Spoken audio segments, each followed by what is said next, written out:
It's the story of a mother, of a son, a daughter, and how Jesus fits right in the middle. Restoring hope, open my heart to sing, taking the darkness inside, revealing your light, restoring hope, open my eyes to see the world through different eyes, revealing your light, restoring hope. Good afternoon. It is a gorgeous Sunday across the land. I'm J. Michael McCoy, and this is Restoring Hope Live. Live on XM Sirius, channel 131, and also on the incredible network of the American Family Radio Networks. Restoring Hope Live is about life's hurts, habits, and hang-ups, and recovering from those. And for those of us who got mugged by Jesus, that's my term, you'll use a different term. It's generally called born again. Mine was a little rougher than some, but it was not as hard as maybe yours.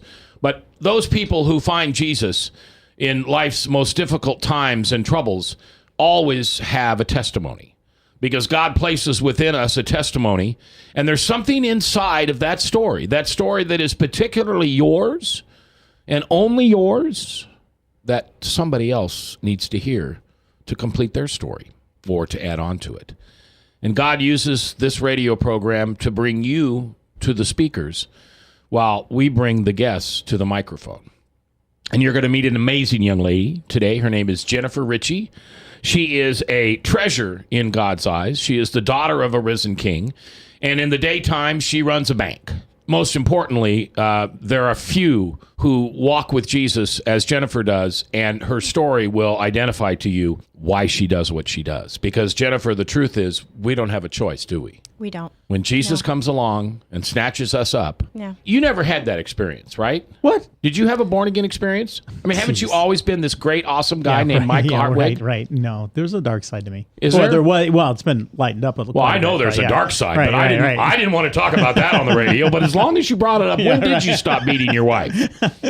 Yeah, funny. But Dr. Michael Hartwig, who is a Baptist pastor, and I probably shouldn't say Baptist, that's a bad thing. He's just a great pastor. And he's also a doctor in counseling and education. And so we're very glad to have him here. And Bob Montserrat, we call him the cat in the hat, watching the chat. We have a live chat going on right now at webcast1live.com. That's webcast, like you webcast, you broadcast, we webcast. Live, O-N-E, and he's monitoring that chat so you can join in on that. And also, in real life, he is a forensic scientist and is one of the most sought-after defendants to testify in court about many of life's hurts, habits, and hang-ups, thank you, pertaining to drugs and alcohol. So we're very pleased to have him here today. All right, my guest, as I said, is Jennifer Richey. Jennifer, how old are you? I'm 35. Okay.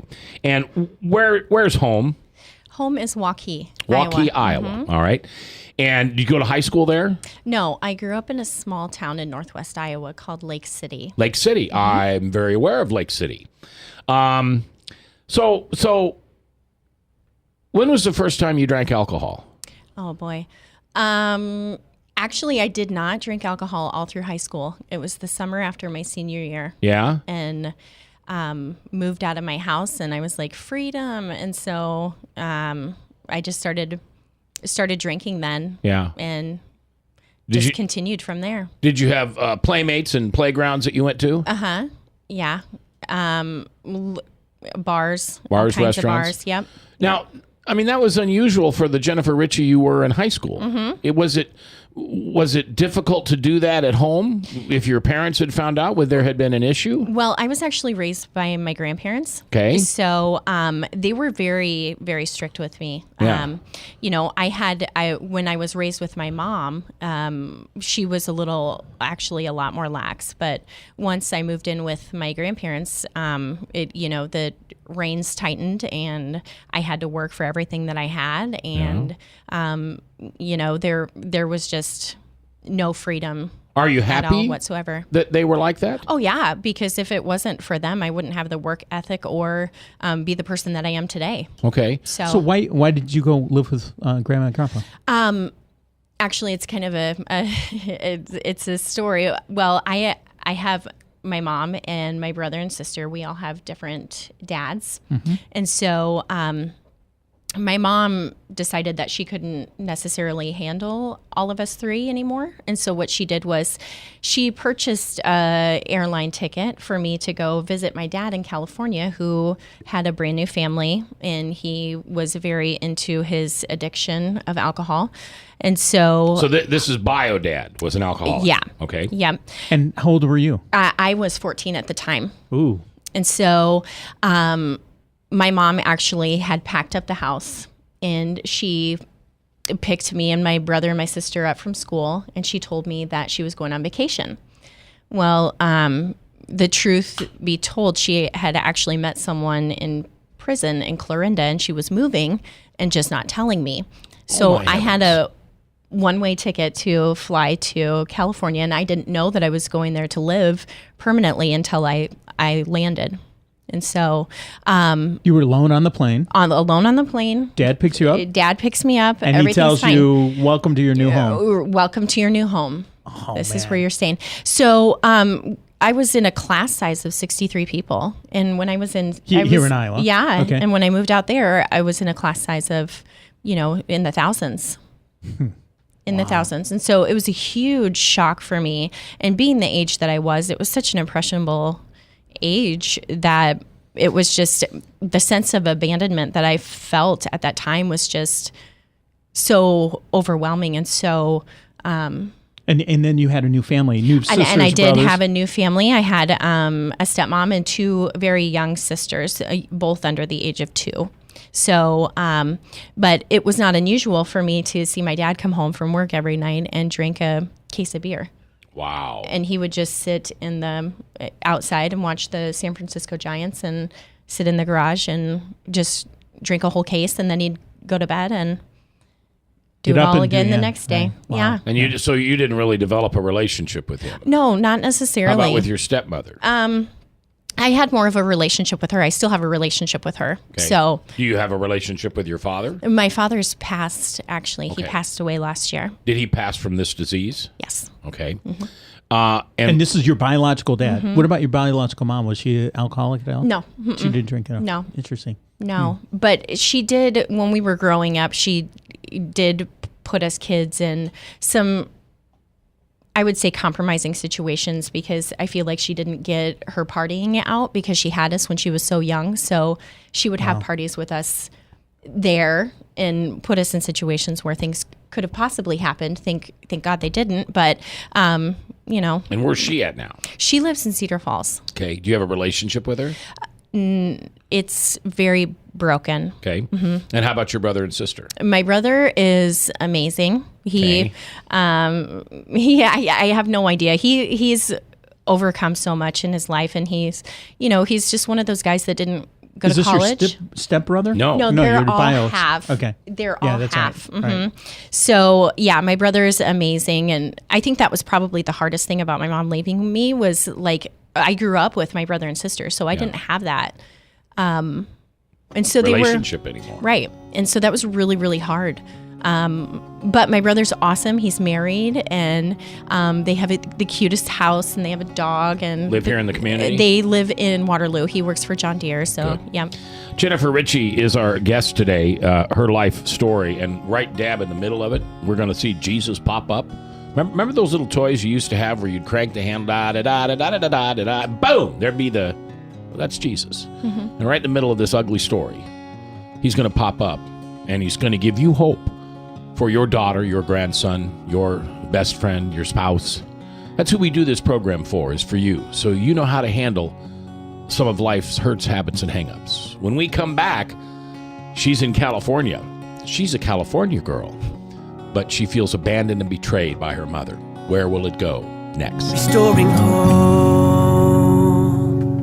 All across America, there are countless numbers of people struggling with addiction and other life-controlling issues. Probably someone you know and love. There is a way out. there is hope. Transformations Treatment Center in Delray Beach, Florida, has a unique approach to substance abuse treatment. Call now and ask about our guaranteed success program, Transformations. Change your life, change your relationships, transform your world. Learn more now at RestoringHopeLive.com. It's about life's hurts, habits, and hang-ups. It might be alcoholism. It might be an eating disorder. This is a Christ-centered program. And what we try to do on this program is give you an insight, a peek inside what that hurt, habit, and hang-up looks like to help you personally cope with it, or maybe to help you help the one you love cope with it. Restoring Hope Live, every Sunday at 1 o'clock Eastern. Brought to you by Transformations Treatment Center. Find out more at RestoringHopeLive.com. Here's Dan Celia with today's Stewardship Moment. When I think of the ancient Israelites, particularly as we read about them in Numbers chapter 11, it is amazing how they forgot how harsh it was under Egyptian slavery. I think we're like that sometimes. Our memory is very short. See, their focus wasn't on what God was giving them in the form of manna, but it was on all that they didn't have. For us to be effective stewards, our focus needs to be on the gifts that God has given us. Let's give praise and glory and thanks for the gifts and the talents that we have. You've just heard a Stewardship Moment with Dan Celia of Financial Issues Ministry, helping you plan, give, and invest wisely. For more information, log on to financialissues.org. That's financialissues.org. The Pocket Testament League presents Pocket Power. Read, carry, and share the gospel every day. Tongue-tied when it comes to witnessing? Then let God's Word do the talking for you. I am unemployed by the world standards, but I'm still employed in the King's Army, and I'm still able to witness and hand out the gospel. Thank you for your wonderful ministry. God bless you. Hello, this is Mike Brickley, president of the Pocket Testament League. Reading the Bible every day is so easy when you always have it with you. You won't even need a backpack. You can carry one right in your pocket. What are you waiting for? I own 2 businesses. One is a coffee house, so we leave these by the register for all customers to keep. Our other company deals with professional technology, and we leave the Gospels in our classroom for these customers to keep. What are you waiting for? Read, carry, and share the gospel every day. For more information, call 1-800-636-8785 or visit pocketpower.org. That's pocketpower.org. Today, millions are struggling with alcohol or drug addiction. If you or people you know struggle with a chemical dependency where a substance owns you, and you have other struggles such as depression, anxiety, or trauma that can often go along with it, get your freedom back and successfully transform your life from one controlled by addiction to a clean, sober, fulfilling life. Contact Transformations Treatment Center, where our caring professionals will help you find your freedom. Transformations Treatment Center offers both a 12-step and a Christian 12-step program, providing healing for the mind, body, and spirit. At Transformations Treatment Center, we understand the pain. Get your freedom back. Transform your world. Addiction specialists are ready to take your call. Call now, 877-989-5758. That's 877-989-5758. That's 877-989-5758. Restoring hope, open my heart to sing, taking the darkness inside, revealing your light, restoring hope. Good afternoon. Welcome back. This is Restoring Hope Live, a ministry to help you who's involved in life's hurts, habits, and hang-ups. And anyone who's not under that category, please feel free to raise your hand, unless you're driving. Everybody has life's hurts, habits, and hang-ups. I will never forget the day that my pastor said, choose a row in this church where there are 10 seats. And he said, the first 2 on the right are alcoholic. The one next to that is a heroin or hard drug addict. The next one was sexually abused as a child, and the next one was the abuser. The one next to that suffers from an eating disorder. The one next to that is depressed. And he went down the line, and before you know it, he got to the end of the 9th seat. And he said, the 10th is you. Which one of those are you? You remember? Do you remember that with the chains? Mm-hmm. Did that impact you like it impacted me? Mm-hmm. We have a pastor at our home church who's 6 foot. What is he? 6'6". Yeah. And he does this incredible sermon. And Mike walks when he sermons. When he preaches, there's no paperwork. Unlike you who have to read it, from a script when you preach. And he has these chains. We usually read the Bible. And they're real chains, okay? They're real Sure. chain. The links are about 6 inches long, and he talks about an addiction, and then he takes that chain and he wraps it around his neck. And before you know it, he's got all this weight on top of him, and that's how he compares the addiction. And it was the first time I've seen that sermon. It was shortly after that I quit drinking. Yep. That was really the way God spoke to me as to what I was doing, not only to myself, but most importantly to the people around me, because I didn't see it. You didn't see it, right? Jennifer Richey is my guest. She is a treasure in God's eyes. She also runs a bank during the day. She gives out free samples on Monday. No.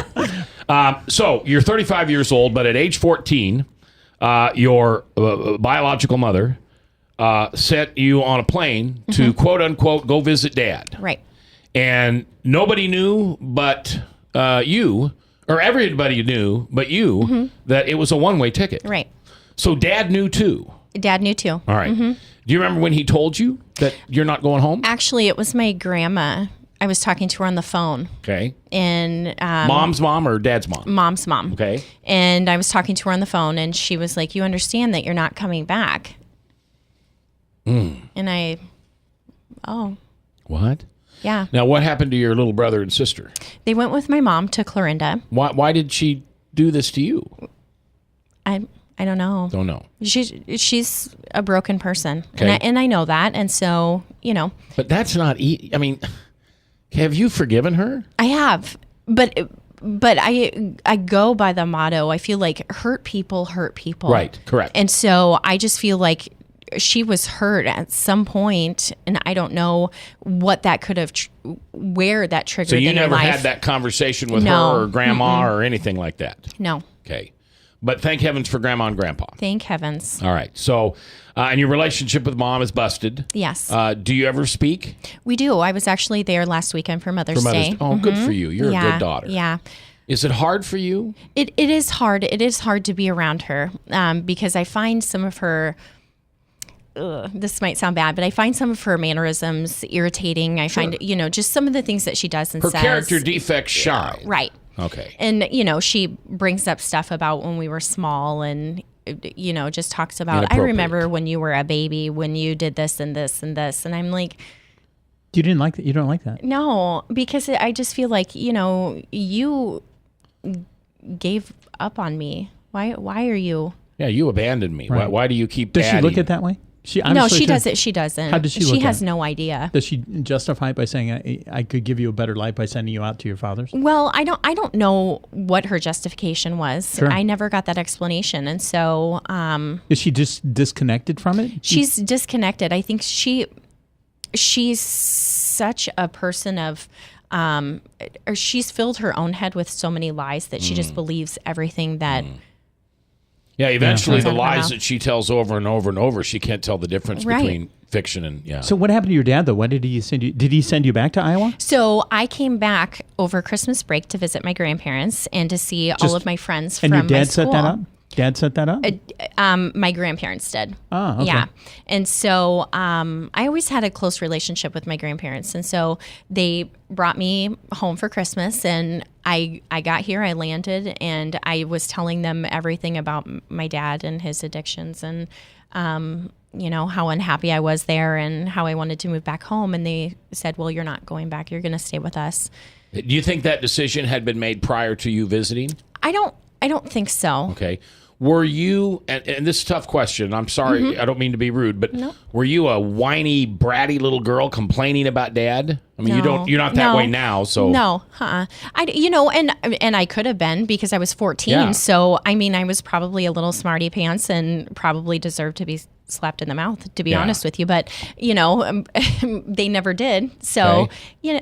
So did you get along with mom, the stepmom? The stepmom, yes. Okay. Mhm. Yeah, And she you said got she- along, and you got along good with the other kids, the Yes. little kids. So Yeah. You still have a relationship with those kids? Yes, I do. Good. My two sisters are actually very very successful as well. So how long did you live in California then? Just I lived the there. One semester? It was yes, one semester of high school, Okay. or I guess it would have been 8th grade. So do you feel like your dad didn't want you to?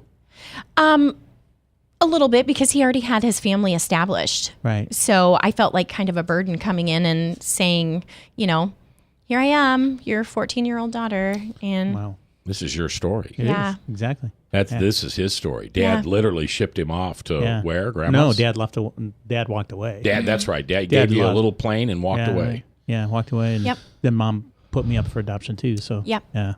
Now, have you been through counseling? I have. Have you ever been diagnosed? No. No. Have you ever heard the term borderline personality disorder? No. Well, I have, but I don't. That's not you. Yeah, no. Okay. So when did you start drinking? I started drinking the summer after my senior year of high school. And you were living with Grandma and Grandpa? Uh-huh. And I about was that. rebelling. I was just like, okay, you guys are so strict with me. I'm 18 now. All my friends were doing it. Why not? And so, I don't know if it was necessarily a problem for me, but I do feel like once I started drinking, I couldn't stop. Do you remember that first drink? Yeah, I do. What was it about? It was a warm Busch Light. Warm one. The back seat of my car that had been sitting in the back of the car, like just baking in the summer heat, and it was actually disgusting. But I drank the whole thing. I know. By yourself? I'm so proud of myself. Yeah, you drank it by yourself. I did. So Took it like a champ. You were not the person who needed a beer after work every day. No. Or to get started in the morning. You were the one that there wasn't such thing as one. Right. Never could stop. Never could stop. Yeah. It's interesting because over the years, people have asked me, hey, I have this friend, and how do I know if he's an alcoholic or not? And there's no real right answer, but the answer that I tell most often is you're sitting around a table of people, and you all got drinks, and you take a drink, and you go, oh, whoa, okay, I'm here. You take that. I've had enough. I've had my one, my two, whatever, but I need pop and I need water. Mm-hmm. The alcoholic gets that feeling, goes, slam it to the floor. Mm-hmm. Keep bringing them. Mm-hmm. And the alcoholic, when everybody gets up from the table to leave, if there's any liquor in any of the glasses, they're drinking it up, no matter what it is. Yeah. Yeah, okay. But can't people grow into alcoholism too? I mean, can't they take that and then, oh yeah, I've had enough, and then it comes a point where they can break into it and they think, now I'm going to slam it to the floor. I don't know. I got a good idea. It's May 16th. Why don't you start with that? And we'll check in with you in July and see how that works. In all seriousness, can they, do people become alcoholics, or are they in the state of alcohol? Being in a state of alcohol. My behavior, I didn't start drinking until I was 34. Yeah, see, you're a good example of 34. That. And I could have a gin and tonic and maybe finish it, maybe not. Didn't like beer. I liked communion wine, and that was it. And you needed to be a Baptist, man. Yeah. It's grape juice, that's it. But I had all the mannerisms. I had all the isms of alcoholism. I was a terrible person. I created tornadoes in the middle of people's lives. I destroyed relationships. I felt abandoned and betrayed. And I was going to hurt you before you could hurt me. And I didn't ever drink. I drank because my identity, my idol, was gone. And I had yet to discover what God's purpose for me was. And so because I had ruined my life and destroyed the identity, the guy I thought I was supposed to be, I just shoved liquor in my mouth. Every day it was a continuous cycle. I was the opposite of you. Mm-hmm. I drank every day. Mm-hmm. I never drank in the morning or afternoon, but boy, when I got home from work and the kids were in bed, it was a half a liter of gin every day. Anyway, we're not here to hear my story. We're here to let Mike Hartwig be a superstar. And when we come back, he's going to talk to Jennifer Richey about what happened between the ages of 18 and when Jesus mugged her. Because there's an amazing story and a beautiful little boy named Ben. And he's how old? 5. And we're going to learn about him, too, as we go along. Remember, our sponsor is Transformations. Transformation Centers. Go to our website at RestoringHopeLive.com and find out how you can contact them to begin to recover in your life. Restoring hope.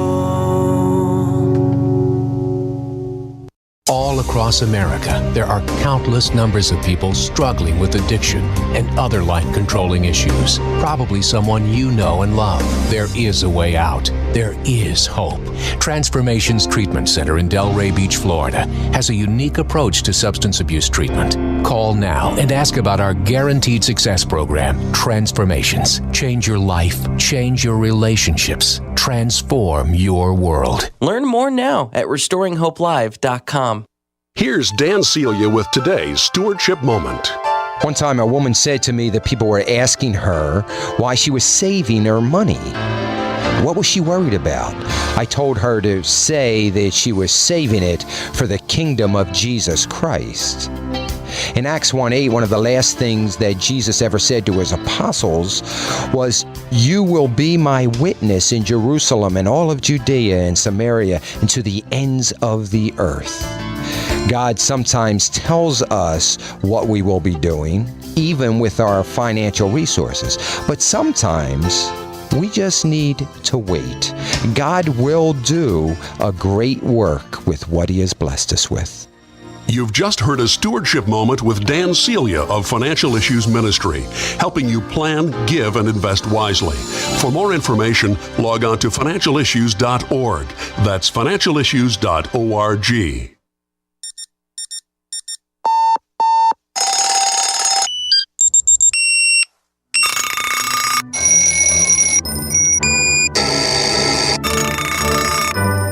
Make sure your child is up with the alarm and ready for school each morning, because missing just 18 days, even in middle school, will put their graduation at risk. It's up to you. Learn more at boostup.org. Brought to you by the U.S. Army and the Ad Council. The Pocket Testament League presents Pocket Power. Read, carry, and share the gospel every day. There's no easier way to share your faith than by giving someone a free gift, the Word of God in a compact, pocket-sized gospel. I plan on giving the Gospels out to people I meet. I'll put a few of them out in a truck stop, and they're handy to carry. I can give them to people I come in contact with every day. This is Mike Brickley, president of the Pocket Testament League. League members have found that any place is a good place to share a pocket gospel with someone they meet. Join us and you'll always be ready. Is there anything more important? I have never used these gospels before, but I plan to give them out wherever and whenever I can. At restaurants, when I meet new people, even with family members. Thank you for your service.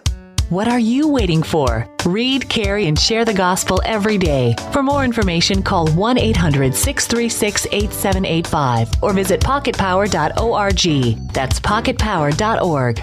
Today, millions are struggling with alcohol or drug addiction. If you or people you know struggle with a chemical dependency where a substance owns you, and you have other struggles such as depression, anxiety, or trauma that can often go along with it, get your freedom back and successfully transform your life from one controlled by addiction to a clean, sober, fulfilling life. Contact Transformations Treatment Center, where our caring professionals will help you find your freedom. Transformations Treatment Center offers both a 12-step and a Christian 12-step program, providing healing for the mind, body, and spirit. At Transformations Treatment Center, we understand the pain. Get your freedom back. Transform your world. Addiction specialists are ready to take your call. Call now, 877-989-5758. That's 877-989-5758. That's 877-989-5758. Restoring hope, open my heart to sing, taking the darkness inside, revealing your light, restoring hope. Good afternoon. This is Restoring Hope Live, a ministry about life's hurts, habits, and hang-ups, brought to you by the good folks at Transformations. You know, sometimes the calls that we get down at Transformations are calls that sound like this. Hello? Well, I'm worried about my son. Or I'm worried about my wife. What are you worried about? Well, I don't know. I fear for their health. I fear for their safety.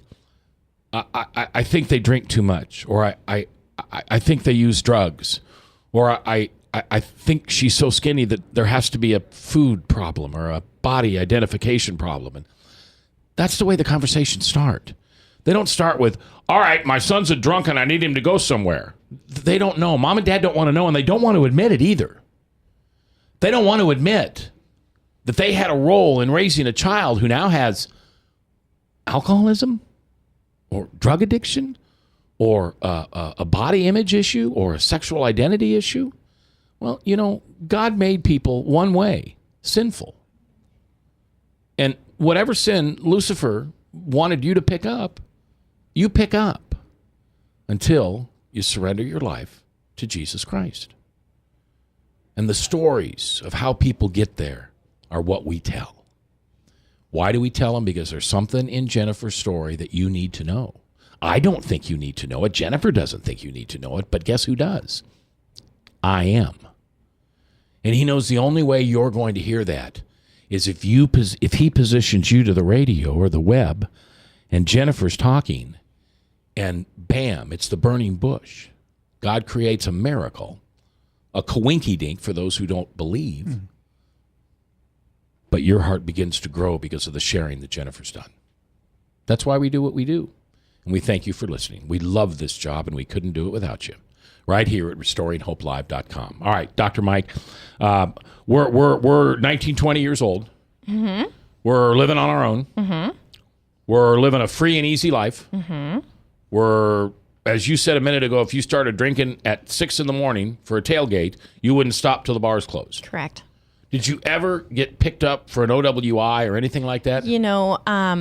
I'm going to knock on wood right now, but I never, ever was picked up for an OWI. But I will admit that I did drive drunk. Oh, yeah. Yeah.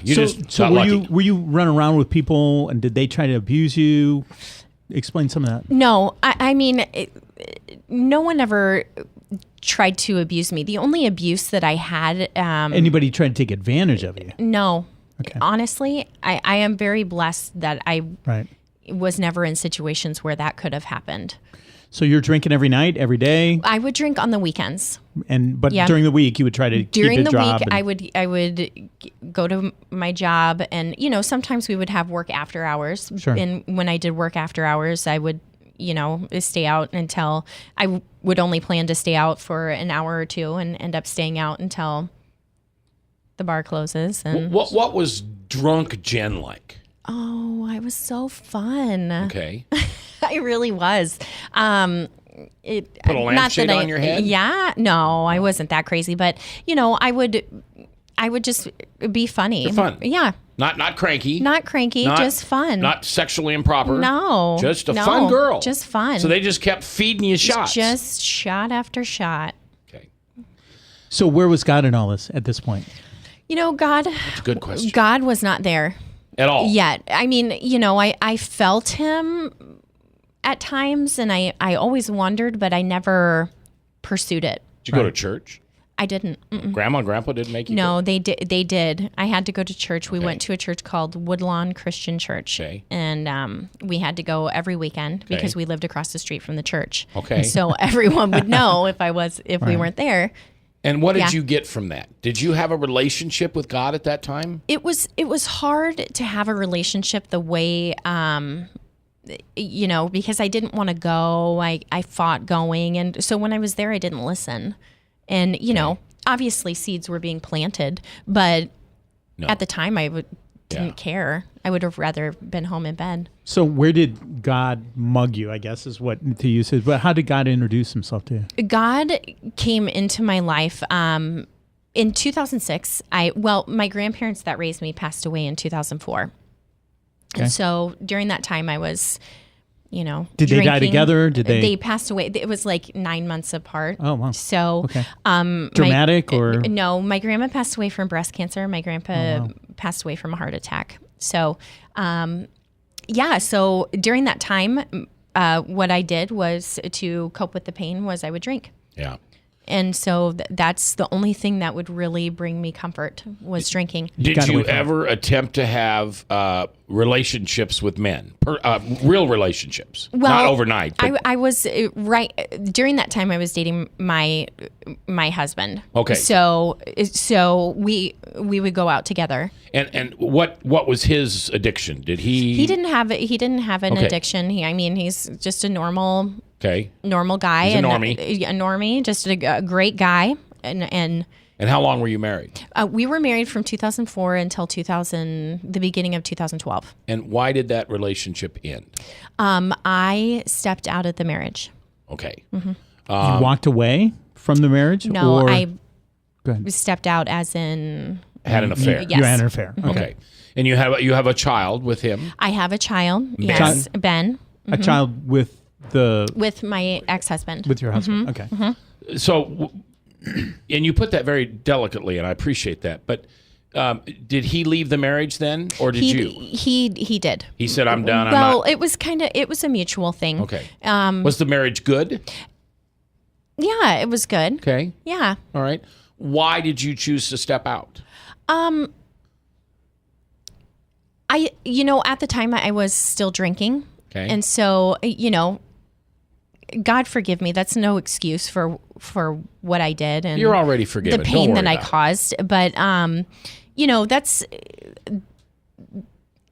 I guess I don't really have an answer for that. Okay. I just, I was trying to cope with the pain that I was going through at the time from losing my grandparents. And then in 2006, I was diagnosed with cancer. And so... it's the same year you went through a divorce. You're alcoholic. Well, in 2004, I lost both of my grandparents. Okay. So everything happens in twos for me. So every 2 years, something happens. It's just inevitable. It always does. So in 2000, I know. This isn't even yet. Yeah, right. I'm in trouble. So in 2004, my grandparents passed away and I got married. Okay. 2006, I was diagnosed with cancer. And that's when I was also mugged by Jesus. Okay. So... when was Ben born? Ben was born in 2009. Okay. And what kind of cancer? Cervical. Yeah. All right. So... Wow, that's surprising that you could have a child then. Right. And so he really is a miracle. Yeah. Mm-hmm. All right. And when did I'm having trouble tracking here, but when did the divorce happen? The divorce happened in 2012. So, Okay. And when did Jesus mug? He mugged you in 6. Right. So... Okay. Most of my sinning happened after I came to Jesus. And so, I can't be ashamed of the things that I've done because I'm using all of this to glorify God. So if he can pick me up, right.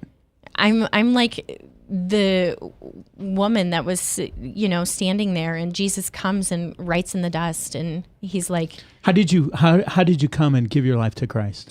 I was actually introduced to Christ through Steve Opsel, who is my spiritual advisor. Yep. And he introduced me, and he said, come to Hope. And so I came to church, and I walked in, and they were like, yep. It's no accident that you're here. Yep, we've been waiting for you. I started crying, and I'm like, oh, I'm home. Yep. See, Mike, let me explain the difference in your religion. Okay. Oh, don't do that. That once you're mugged by Jesus, you never do anything wrong anymore.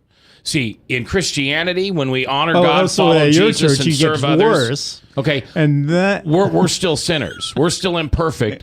Our church is a battleship, where yours is a cruise ship. No. I'm jealous of you. I am. I'm jealous. Right. Jennifer and I are genuinely jealous of you. I tell you what happens. People. What happens is they come to know Christ at our church, and then they go to your church so they can sin. Oh no! Oh, it was typical. I know. Just typical. All right, so we have a minute. Tell me about the moment Jesus mugged you. I was actually going through Alpha at the time. And what's Alpha? Alpha is a Christianity. It's for people who are new to Christianity or who are seeking or searching. And so they have this thing called the Holy Spirit Retreat, which is a weekend retreat. Yep. And I was there, and I had 2 women praying over me. And all of a sudden, the tears were flowing, and I just could not stop. Yeah. And that's when I knew that, okay. What year was that? Here it is. It was in 2006. 2006, okay. And so, I wasn't doing Alpha yet. Yeah. So, okay. Yeah. I would recommend that you and your wife do Alpha sometimes. Oh, yeah. It's just amazing. Right. I don't care at what level. I mean, Billy Graham would get something out of it. It's just an incredible course. Mm-hmm. Millions of people across the globe take Alpha. Right. Yeah. So that's the point where you understood that Jesus Christ is my Savior. Right. I screwed up. Yep. And it's the only way that I can ever get to heaven. Yep. Wow. Are you one of those people who actually felt the Holy Spirit? I did. Yeah. Mm-hmm. And that kind of happens at that weekend, doesn't it? Yeah. It's weird. Yeah. It's really hard to explain, isn't it? It really is. My dad, I love my dad so much, and my dad will say, we're really proud of you. You're really different. You're a different guy. Help me understand what happened. Dad, I can't. I don't know. It's like scales are cleared from my eyes. It just all of a sudden I knew. So, all right. But you ended up getting a divorce anyway. Yeah. Was your husband walking with the Lord? At the time, well, he still really isn't. So no, No. Okay. So marriage falls apart.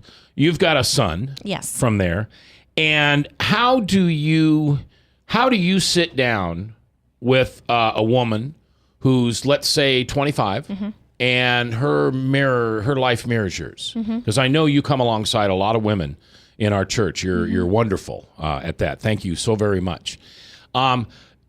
When you tell them your story, when you give them your testimony, do they see themselves within that story so many times? They do. It's amazing how many people I have come up to me and say, your story mirrors my situation. And they'll come up to me out of the blue and they'll say, I didn't realize that your past was like that. It's amazing that you can come here and just be so open and tell your story. They're like, I'm so ashamed of my story that I would never tell anyone. Well, God has given me this platform, and so I'm going to use it all to glorify him. Well, and plus we learn that our secrets keep us sick. Right. And that's true. How was your life changed? I mean, if you look at where you were before Christ and where you are now, what's some of the big changes? Okay. To be honest with you, everything's changed. Everything Like in what? my life. Okay. So I don't drink. Well, that makes me want to just jump on the bandwagon right there. I don't. I quit. I really am. No, I quit drinking. Actually, I quit drinking over 2 years ago, 2.5 years ago, and I have not had a drop of alcohol since. I will not have sex outside of the covenant of marriage, which is something that is huge for me. Is it? Right. Very huge. And thanks for admitting that. Yeah, I mean, there's not many guys out there that want to date someone that's like that. So. For what it's worth, I would. But the men that are, I mean, those are the kind of guys that you want to go after. Right. Yeah. That was one of my character defects. In fact, I've testified before in my testimony, and I'm so embarrassed to say this, especially in front of ladies. But the way I treated some of my sexual experiences in the 60s and 70s, in these days I'd be arrested for rape. I mean, I was just a crappy person, and now, well, now. Yeah. So what else has changed? You don't sleep. You don't sleep around. You don't drink anymore. Right. What else? I dabbled into drugs a little bit, just mainly marijuana, but I don't do that anymore. Basically, I live my life all day, every day for Jesus Christ. All day, every day. What are some of your temptations? Sometimes after a long day of work, a beer sounds really, really good. Okay. And what do you do then? I go home and read my Bible and pray. Okay. Other temptations? I don't really have,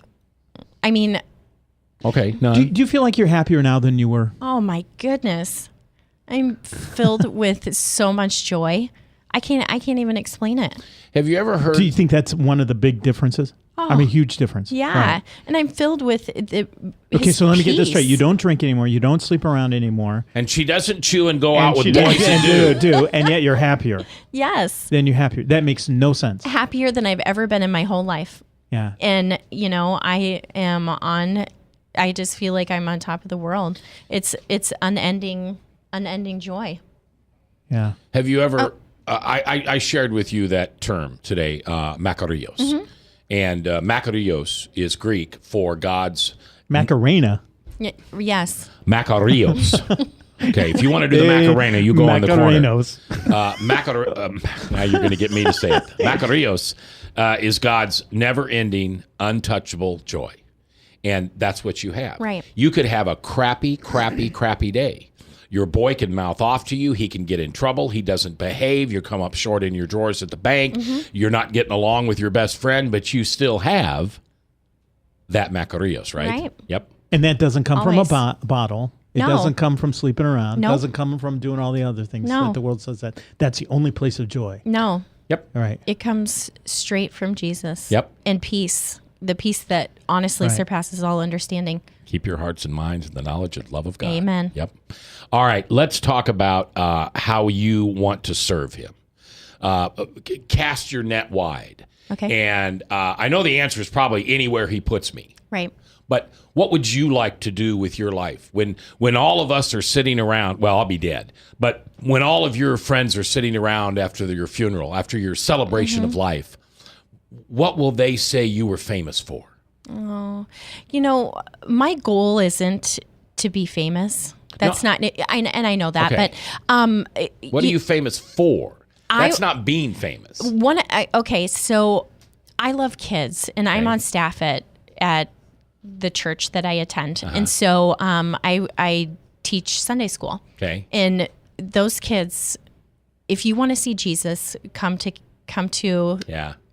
A growing church. Yeah, I mean, growing church, honestly, that's- and if you see Jesus in those little children, Yeah. all the time. Are you one of those people that take your vacation so you can work at Vacation Bible School? I do. I'm Yeah. taking vacation the week of Vacation Bible School. So you want to be famous for what?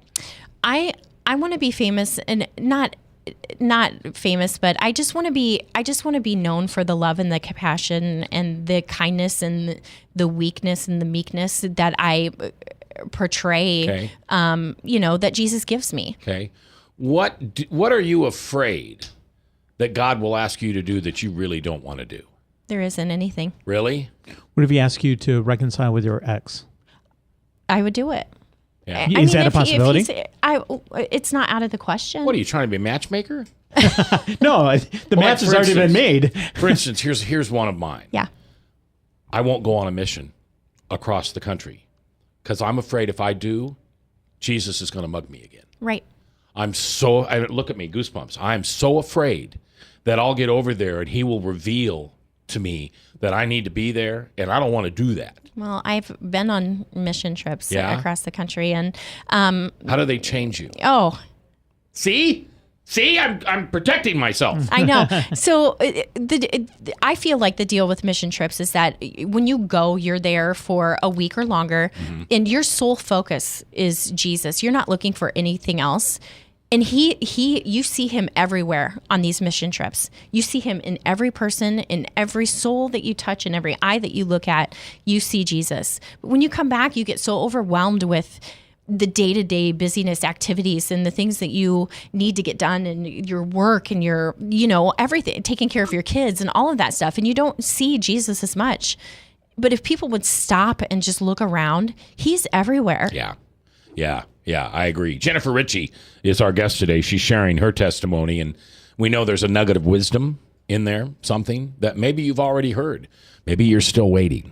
Keep listening. God's on the move, okay? God is on the move, and he's going to give you what you pray for, but you got to pray for it. And most of all, what you need to pray for is not your will be done, but thy will be done.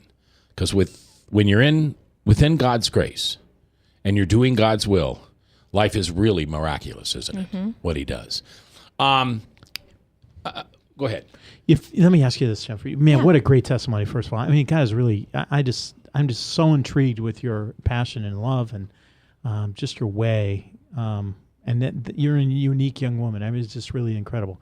If somebody were in the studio and they were to ask you, I'm out of hope. I just don't have any hope. Yeah.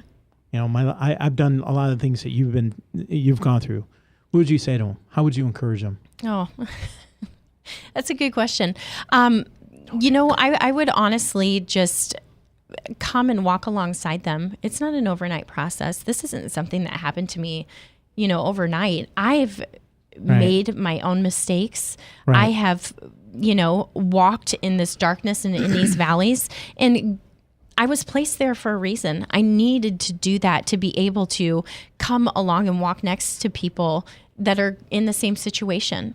And so, I just want to come and love people, and just, if there's anything that I can do to help prevent them from the mistakes that I've made, then I will go, honestly, anywhere to do it and to help them, and just to, well, if you had to write it on the back of a business card, what's God's purpose for your life? Oh. Mine is honor God, follow Jesus, and serve others. I think that's great. Bingo? Yeah. Okay. You have a small group. I do. How do they encourage you? Oh boy. Do they know all the secrets? They know all the secrets. They know everything. A lot of people that are listening and that know me and have known me for years don't know the depth of my story. They don't know a lot of this. So a lot of this that's people are listening to now is people are going to be hearing it for the first time. So, but back to your question, my small group is very encouraging. It's amazing how we all got together. The thing about my small group is that we've all experienced grief in one form or another. And so one gentleman in my small group lost his brother recently from brain cancer at a very young age. And so for us to be able to come and walk alongside him and just love on him the way that we do, and just understand and know what he's going through, because grief is not something to take lightly. It's actually one of the worst things I've ever experienced in my life. Yeah. But the growth that I experienced in my grief, I can't, there's no way I could compare it to my growth at any other time in my life. What if God told you need to bring salvation to your mother? Then I would do it. Tough though, wouldn't it? It would be very tough. Do you think she'll find it someday? I hope she will. I really do. I pray for her every day. Good. I do. Good.